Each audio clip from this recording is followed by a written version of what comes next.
জানগো, আমি মারিও ইকার্দির মতো আপনাকে ছেড়ে কারোর সাথে পরকিয়া করব না। আপনি আমাকে তাড়িয়ে দিলে আমি নেইমার জুনিয়রের ইনজুরি থেকে ফিরে আসার মতো বারবার আপনার কাছে ফিরে আসব। আপনি আমাকে আর্লিং হালান্ডের মতো রোবট না ভেবে একটাবার মানুষ ভাবেন। বিশ্বাস করেন, আমি কখনোই ক্যাসিমিরোর মতো আপনার সাথে চোখ রাঙিয়ে কথা বলবো না। আপনাকে কখনো সার্জিও রামোসের মতো আঘাত করব না। আমি কখনো আপনার সাথে পেপের মতো ঘাটতারামি করব না। আপনি আমাকে এমিলিয়ানো মার্টিনেজের মতো বিশ্বাস করতে পারেন।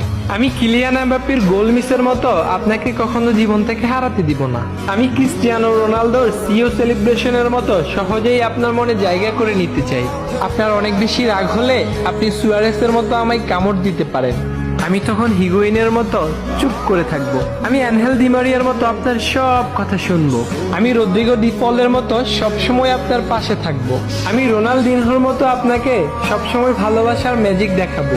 আমি হয়তো পাওলো দিবালার মতো অনেক কিউট না, আবার রবার্তো কাকার মতো অনেক বেশি হ্যান্ডসামও না। আমি হয়তো পেলের মতোই অনেক বেশি কালো, কিন্তু আমার মনটা সাদিও মানের মতোই অনেক বেশি ভালো। আমি ডেভিড লুইজের মতো আপনাকে পাওয়ার শেষ সুযোগের অপেক্ষায় থাকবো। আর আপনাকে পেয়ে গেলে লিওনেল মেসির মতো আমার জীবন পরিপূর্ণ